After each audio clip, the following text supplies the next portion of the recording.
Hello my YouTube family, आप सभी का स्वागत है हमारे YouTube channel Swati short trick पर। और आप सभी कैसे हैं? आशा करते हैं आप सभी अच्छे होंगे।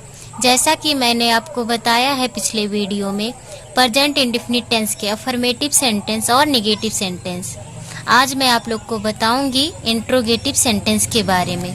तो चलिए आइए देखते हैं। सबसे पहले हम जानेंगे इंट्रोगेटिव सेंटेंस कहते किसे हैं।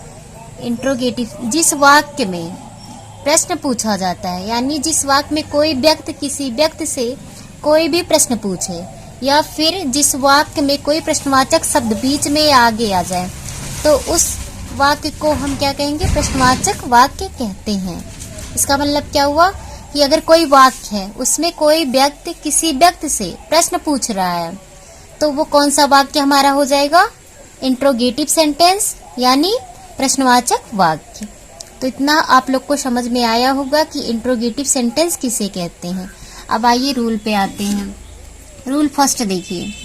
वैसे इसके कई रूल होते हैं, एक एक रूल मैं बताते चलूंगी आपको एक एक वीडियो के द्वारा।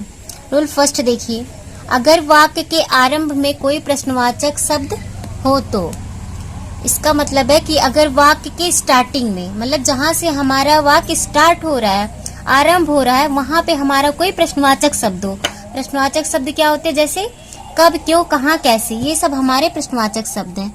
तो ये कहाँ पे हो? अगर वाक्य के आरंभ में, मतलब जहां से वाक्य की स्टार्टिंग हो रही है, वहां पे अगर आ गए, तब ये रूल हमको फॉलो करना है। आइए स्ट्रक्चर देखते हैं।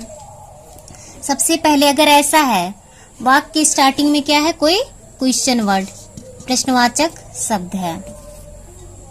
अगर वाक्य के स्टार्टिंग में कोई क्वेश्चन वर्ड है, तो ये रूल हम फॉलो करेंगे। पहले क्या लगाएंगे? डू या डज। डू या डज दोनों में से एक लगाएंगे।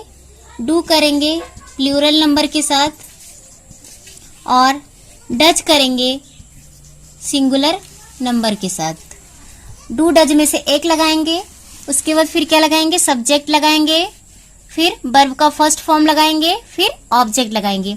और एक चीज का आपको विशेष ध्यान रखना है कि वाक्य के अंत में हमें प्रश्नवाचक चिन्ह अवश्य लगाने। अगर वाक्य हम लिखते हैं और प्रश्नवाचक चिन्ह नहीं लगाते, तो वो हमारा सेंटेंस गलत माना जाता है। तो इसीलिए इस चीज पे हमें विशेष ध्यान देना होगा कि वाक्य के अंत में हमें क्वेश्चन मार्क को अवश्य लगाना है, यानी प्रश्नवाचक चिन्ह ये जो दिख रहा है आपको, इसे अवश्य लगाना है। अब यहाँ तक आपको स्ट्रक्चर समझ में आया होगा। डू का प्रयोग प्लूरल नंबर के साथ, डज का प्रयोग सिंगुलर नंबर के साथ, उसके बाद सब्जेक्ट लगाते हैं, वर्ब का फर्स्ट फॉर्म, फिर ऑब्जेक्ट लगाते हैं। आइए एग्जाम्पल देखते हैं। पहला एग्जाम्पल देखिए, क्या राम स्कूल जाता है?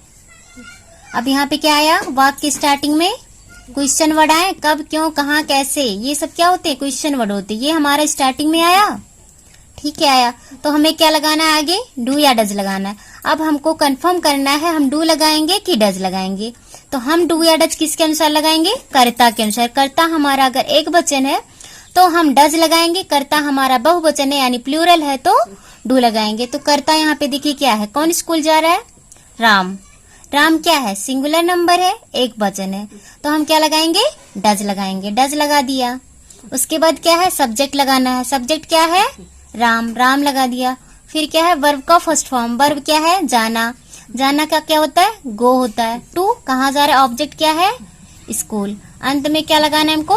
क्वेश्चन मार्क यानी प्रश्नवाचक चिन्ह। आई होप आपको ये समझ में आया होगा पहला स्ट्रक्चर।